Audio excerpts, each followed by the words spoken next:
Do you forgive me? Yeah, I forgive you. Do you really love me? Mm-hmm. I love you too. Can I have a hug? All those motherfuckers want to be disrespectful. First of all, We can be I'm not a disrespectful. mother, and I would never be your mother. So You just called him a bitch 5 or 10 minutes ago. You no, called I him a said if my mama. So you be quiet and listen. You a catch. Pop out, but you won't jump out. I'm so sick of this. Who won't jump out? Hey, man, come on. What's she talking about? Nothing. Because ain't nobody finna punk him out. She ain't talking about that. See, that's what I'm talking about. She ain't talking about that. She ain't talking about that. I am talking about She ain't talking about something. that. If your daughter trying to punk him out, Scrappy ain't did nothing. She ain't talking about that. All right, y'all. So today on Drop the Addy podcast, we have the very infamous Miss Mingnon Dixon. She also is the mother of Erica Dixon, and y'all may know her from Love and Hip Hop Atlanta. Miss Mingnon, how you doing? I'm doing fine. How are you? I'm doing blessed and highly favored. I'm so excited to have you join us today to talk about everything. Thank you for having me. All I right. keep it real, and I speak from my heart, and I tell the truth. All right, that's what we like to do. So we're gonna just first get started on like, where are you from? I'm from here. I'm from Atlanta, Georgia. You born and raised? Born and raised. I am from Atlanta. Mm-hmm. Have you ever like Born and moved raised right here. around, or you just strictly been? Yeah, I moved around. I lived in New York before, Long Island, Hempstead. I lived there before. I lived in Sacramento, California with my first husband. So I've done some traveling. Oh, so you've been married? Yes. Mm-hmm. We'll have to get into that too. I didn't know. So, how was your childhood?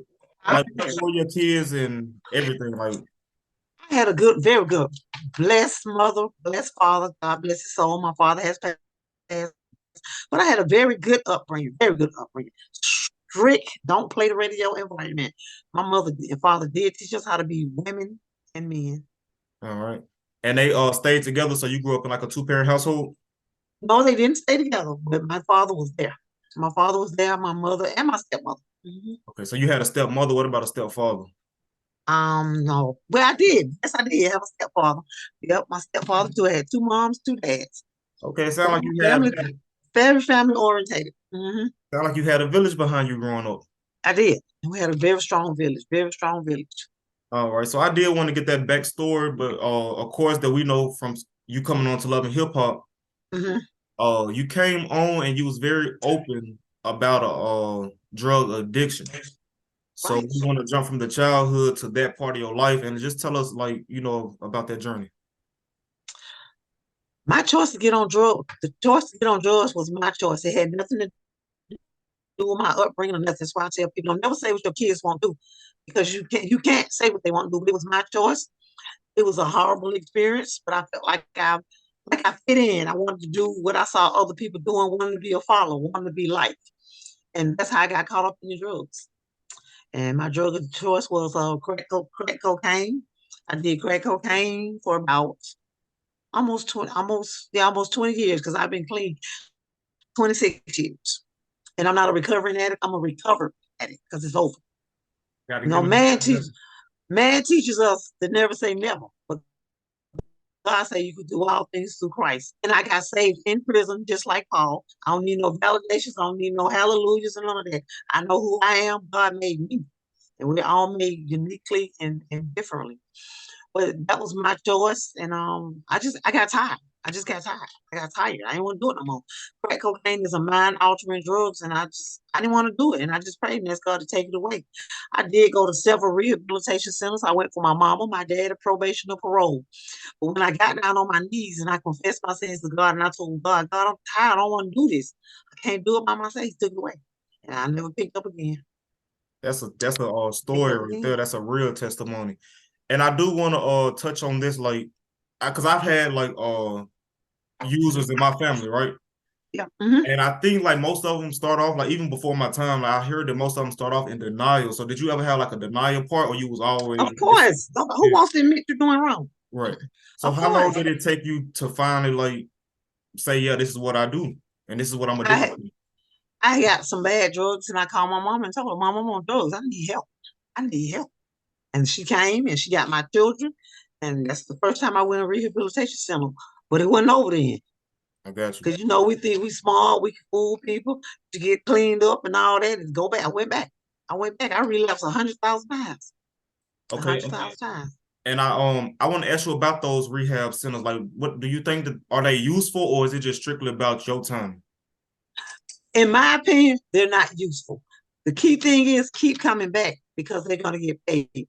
The rehabilitation center teaches you to change your mind, teaches you to change your people, places, and things. You got to make up in your mind. I'm not going to do this no more because it's hard with me. It's hard with you because we as human beings do what we want to do. Only thing stop us, we scared or we don't care. I cared enough about me. And I don't want to do it no more, but I need help. I couldn't do it by myself. One day at a time. And every time I wanted to get high, I found me a scripture. 1 John 4:4. Greater is he that is in me than he that is in the world. Every time I want to get high, that was my scripture. And you have to find things to fill that time, to fill that void, to fill those triggers. We do what we want to do. Just like if you go in the store, apple, oranges. You don't like oranges, so you don't look at it. I don't want to get high, so I'm not interested in that. People who want to get high want to hang around people who get high. People who clean want to hang around people that's clean. You just got to be real with yourself. And it's so hard to be real with yourself because so many people, they criticize us and we want to be accepted and we want to be liked. Remember, that's how it started. Now, I don't care if don't nobody like me. God loves me. He made me. I'm here for a reason. I got work to do. I ain't through with me. I ain't got nothing to do with how you feel about me. That's yours. I ain't for everybody. Everybody ain't for me. And it's okay. So I also heard you mention about and I did some research and I saw that you had been in and out of jail like 3 or 4 or several times. I've been to jail 5 times. I've been to prison 3 times. Okay, and like if you can speak on it, like what was some of the reasons behind you going and what did you learn from that last experience? Drugs, forgery, writing checks in a casino. I'm gonna tell you what happened. They had a rule: 3 strikes you out. I went to prison in Georgia. One time I went to prison in Mississippi twice. I was charged as a habitual offender, 6 years. I did 11 months. And them people came and woke me up, told me I had emergency release. Mississippi don't have an airport or a bus terminal.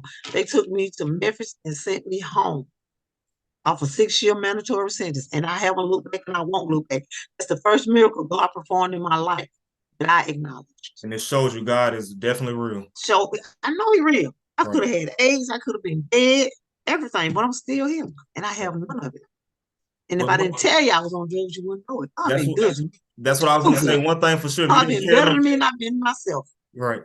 I was gonna say that, like, if you never told nobody that you was on drugs, by looking at you, you never tell. You're a beautiful person. Thank you. It's a difference when man clean you up and when God clean you up. All right, but I tell you that word in God just so strong. You just gotta believe, and it's hard. Like in Romans, they talk about we don't wrestle with each other. We wrestle within ourselves because you don't want to believe because it don't happen when you want it to happen. See, we want an instant God, but He don't instant God. That's why I don't have an opinion. I don't have no pride. I don't have no ego. I don't care about you lying and talking about me. Get away. We do what I sow. How many people I don't lie to talk about? I did it, so it just coming back on me. That's all. I'm just weeping what I saw. But God always say, touch not my anointing, do my prophets no harm. And I'm definitely anointed. Got a calling on my life. I get the glory out of everything I do. And that's really why it was so important for you to be like one of our first, interviews, because we really like your backstory from Loving Hip Hop. I was like, man, I just really want to know more about her. And, I got like my mom, my auntie, they was like, man, you got to do it with her mom. Like everybody in the family. I ain't got no secrets. Like they say, I ain't got no skeletons in the closet. You can't do nothing with my story. And I tell people, if you want to ask me, somebody else tell them, they might leave something out. I'm tell like this, and I'm tell the truth. Right. I do not listen to it. So we're gonna jump a little bit ahead. I'm very glad to hear your story and you being so open and honest with it. But we're gonna jump into Loving Hip Hop Atlanta.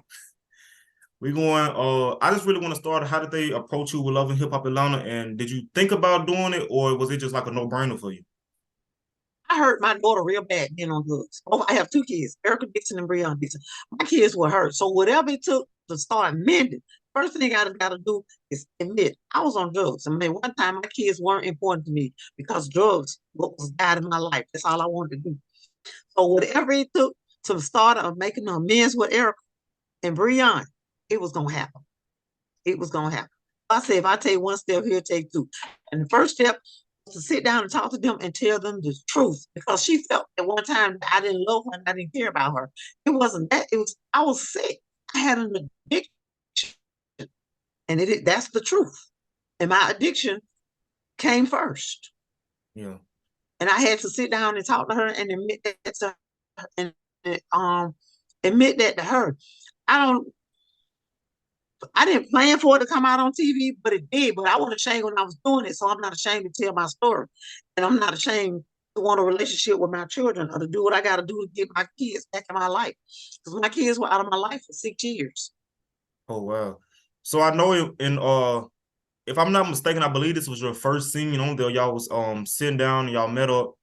And Erica Dixon had mentioned she just wish you could have like, wrote her letters and told her that you love her. But you told her in the scene, you said, Erica, I did write you letters. So like where did the mix up with that come from? Was family members? She wanted when I wrote letters, I wrote one letter and it had my son addressed on it. She wanted her own personal letter. She wants her own attention. They're two different individuals. And I can understand it. I understand it. Okay. I understand it. So when it comes to, I know you said you missed like 6 years out of Erica Dixon's life and your son. So was you aware of the Scrappy and Momma Dee like before the show, or was you never really around them? Did you catch any of that dynamic before the cameras? I was aware of them, and I knew that Erica had met somebody, but I didn't know that she had confided my life story into them. And she had a lot of things that she didn't know, because people have a conception because you're on drugs, you was a whore, you've been in the street, or you do this and do that. Your mama didn't never do that. Your mama always kept a roof over her head and did what needed to be done. There's no right way in smoking crack cocaine, but there's no shame. I mean, I did what I did. I always worked. I always had my roof over my head, but that doesn't make it right. Okay. So I had to tell her my story, and I had to let her hear it from me. Because a lot of people try to come and tell you stuff. Right. So I do know your which I know Imani is grown now, but when Love and Hip Hop first started, she was like a toddler, like a very young girl. So you didn't get to miss too many years out of her life, because once Love and Hip Hop came, you started. Yeah, I started coming around. So do you have another grandbaby like outside of Erica Dixon's kids? Yeah, my son, both of them have 3. Erica has Imani and the twins, and my son has Darion and Khalil and JoJo. That's my oldest grandson. He lives with me, 21. Then I have 9 and 10, JoJo and Khalil. And then the twins are 4, Imani's 18. So did you have to make up time with your oldest grandson too, or you didn't miss too much? Yes, I had to also tell him my story too. I had to tell him my story too. Okay. I had to tell all of them, my mom, my dad. I broke my family heart. Nobody ever thought Mingnon would have been on drugs. Not her. No. Why? None of us. You survived it though. But it was my choice. Just want to fit in. Yeah. So I know God had it all planned. I know Momma Dee and Erica used to have a very up and down relationship, and I know Momma Dee had mentioned, your mom didn't raise you; you got raised by an aunt. We also heard Erica Dixon talk about an aunt that was very present in her life too, as well. My aunt Claudine. So, is the aunt on your side or her dad's side? Like, who is this aunt? My aunt is my mother's sister. Oh, so it's her great aunt. On my side, it's my mom's sister. My aunt Claudine. She also raised me. Okay, she's still living. Yeah, she is. How's she feel about you when there? Is she's happy to see how y'all evolve? Yeah, she's happy. My whole family was so happy when I got clean, because I had lied so much. Okay. My relapse 100 times. So, you have to earn your trust back. You have to earn your respect back. And you be wanting so bad because you clean, but you don't relapse so many times. People just don't open you out with welcome arms. Okay. So you have to prove yourself. You have to get there. Okay, so when you came back in the picture, you saw Momma Dee and Erica Dixon had a very, very, very more down than up relationship. Toxic relationship. They had a very How did that you coming back into your daughter's life and she's feuding with someone that's your age or older? How did that make did that make you like 38 high, or was you just trying to get an understanding of what's been going on? First of all, I wanted to know why. I got you. Why? To Momma Dee, Erica is a child. She's grown, but she's a child. So it was a very toxic place, because we would go up and down. One minute we would be okay, and one minute we wouldn't be okay. But then we had to come to the realization that we're family forever. And deep down inside, we love each other.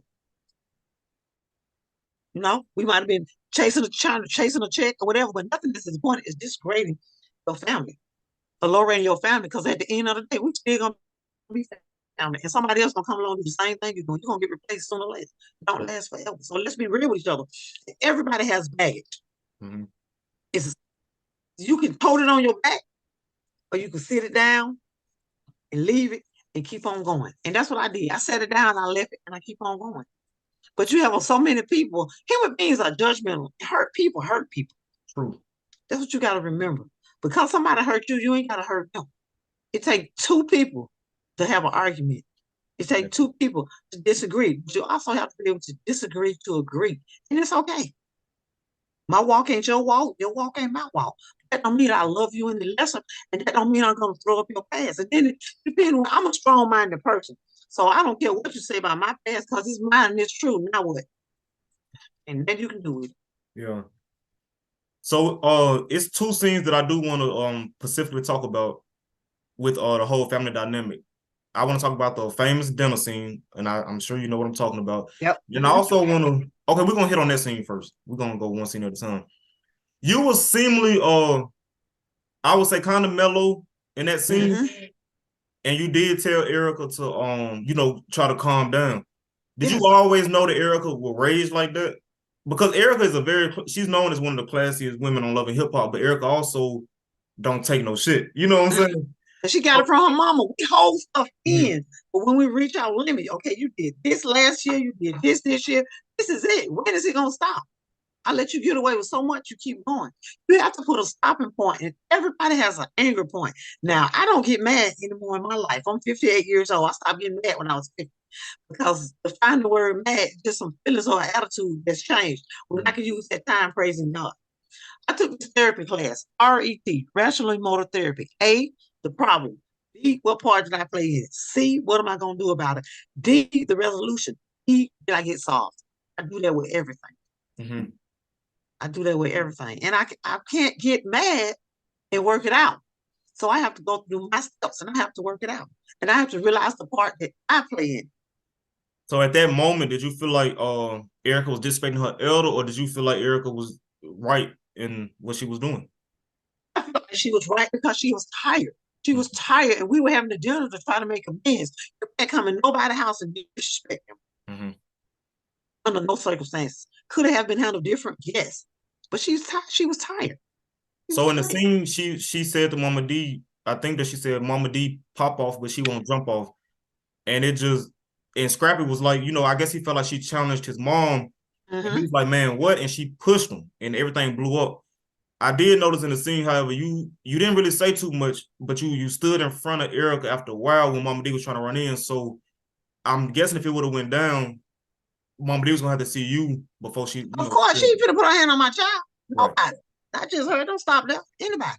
Gotcha. No, but I'm so glad we're past that. When I tell you we got so much love for each other. Yeah, I be seeing it. We definitely gonna get into that. I'm so glad that we passed that and we had to sit down and just talk and get the anger out and just tell each other how we feel. Okay. So it took a lot of energy. We had to prepare to go around each other. Okay, we know we're gonna fight. We know we're gonna argue. That's a lot.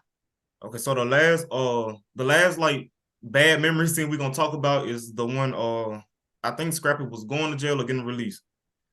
But they got into it again, and you turned all the way up in that scene. You basically told her she ain't talking about nothing. And you actually you actually approached her, and I think at that point you was ready to, to fight. Was that just a time for you when you just I was tired. We keep talking. We keep going over the same thing.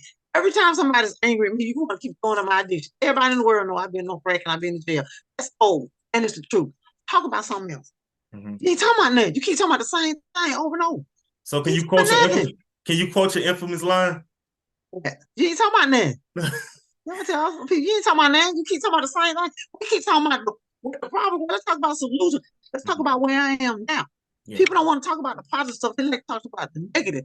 They go back to hurt people. And people don't like to see people grow.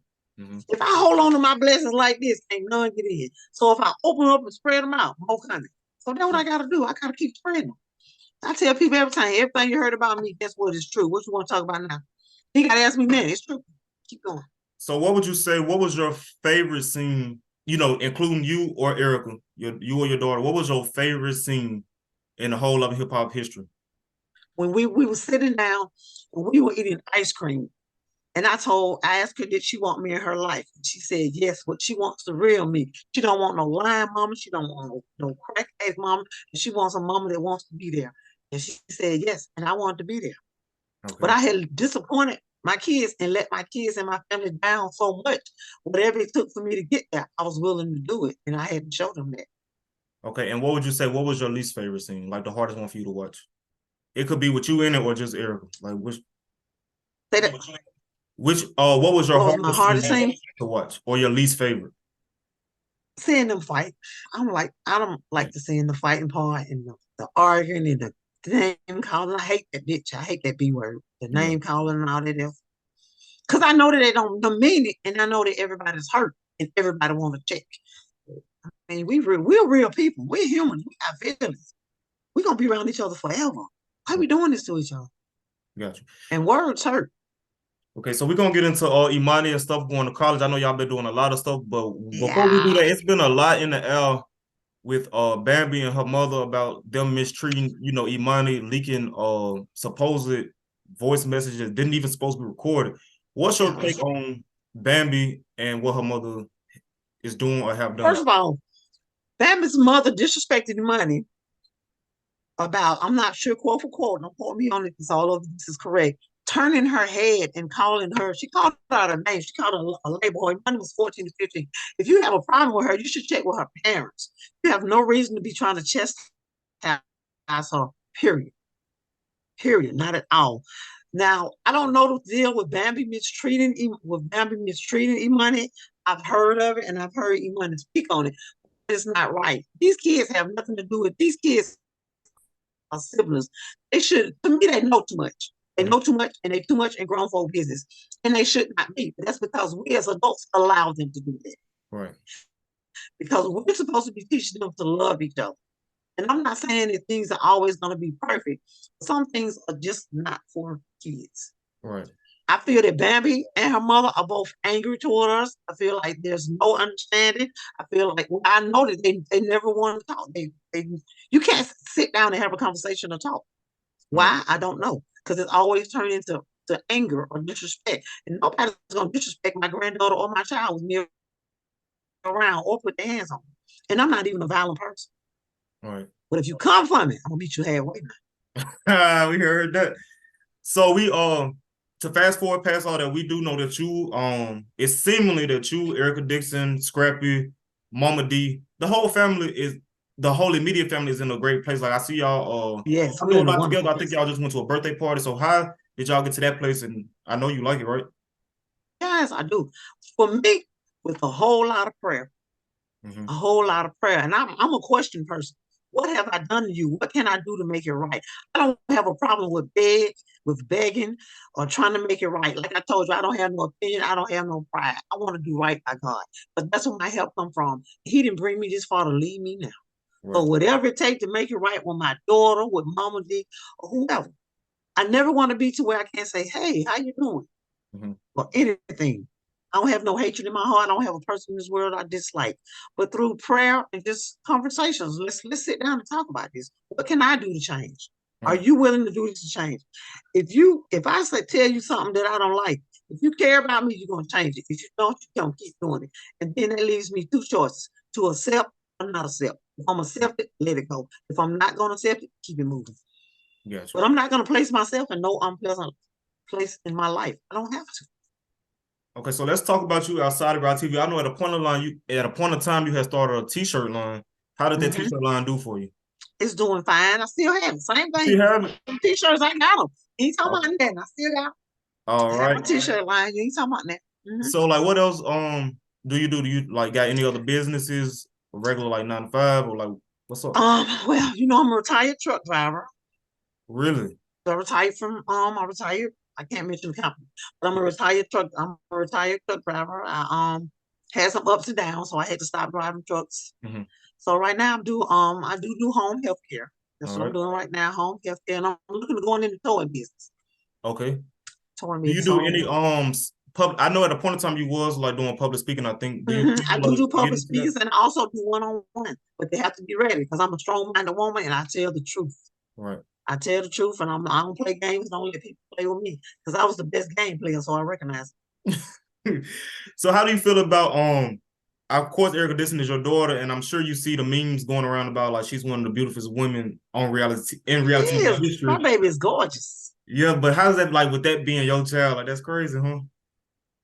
No, I just don't like when people try to like proposition. When you gonna let me meet your daughter? This what? Oh, what you gonna meet her for? You know, I don't like people come around me like that. Because it's not, I mean, to everybody else, she's a pretty woman Yeah.